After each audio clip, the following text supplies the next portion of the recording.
Invalidi se v vsakdanjem življenju neprenehoma srečujejo z izzivi vključevanja v družbo. Zato bo v okviru dvoletnega projekta z naslovom Vseslovenska akcija ozaveščanja o socialnem vključevanju invalidov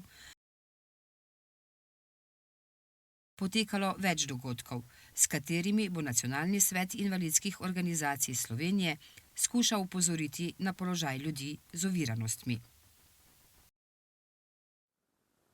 Ta projekt je tesno povezan z nadaljnjim razvojem Evropske kartice ugodnosti za invalide.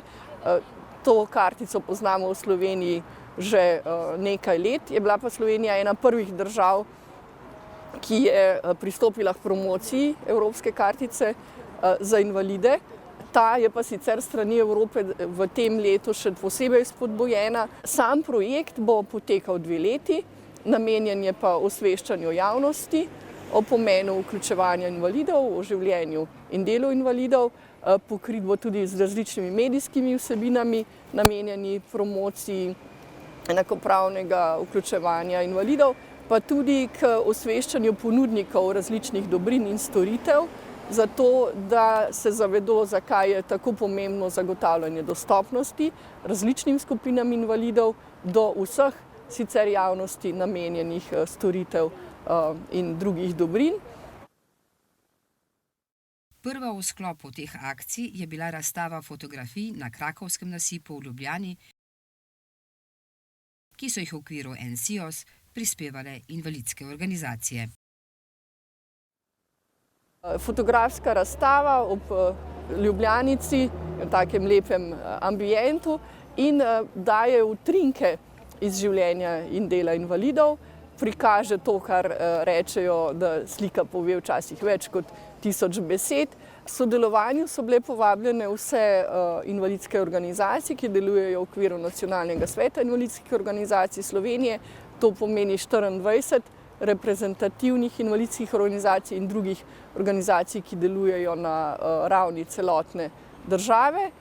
Sodelovala je večina povabljenih organizacij, ki so prispevale svoje fotografije, tako da avtorjev fotografij je več, prihajajo iz različnih segmentov in iz različnih dejavnosti.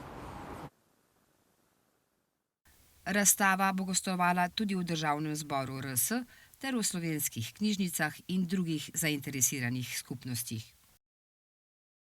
Gre za prvi korak v vseslovenski akciji ozaveščanja o socialnem vključevanju invalidov. Aktivnosti so kar številne. Seveda pripravljajo se bodo različne medijske, promocijske aktivnosti, potem bodo tudi medijske aktivnosti na področju recimo plakatov, ki bodo dostopni na različnih javno dostopnih mestih, potem delavnice v šolah, srednjih šolah, osnovnih šolah, torej to so delavnice namenjene mladini, pa seveda še različen drug nabor storitev, ki bo razporejen čez naslednji 2 leti. Del projekta bo namenjen delavnicam za mlade, torej za šolarje, dijake, ki se bodo s tem bolj spoznali, s tem, da so v družbi tudi invalidi, kakšno je njihovo življenje, kakšne so njihove aktivnosti. Namenjen pa je projekt tudi delavnicam za zaposlene na upravnih enotah, kjer izdajajo Evropsko kartico ugodnosti za invalide. Projekt je namenjen osveščanju celotne javnosti, da bo bolj prepoznala pomen razvijanja enakopravne družbe in tudi ljudem z oviranostmi, da se bodo še bolj dejavno vključevali v svoje lokalno in širše družbeno okolje.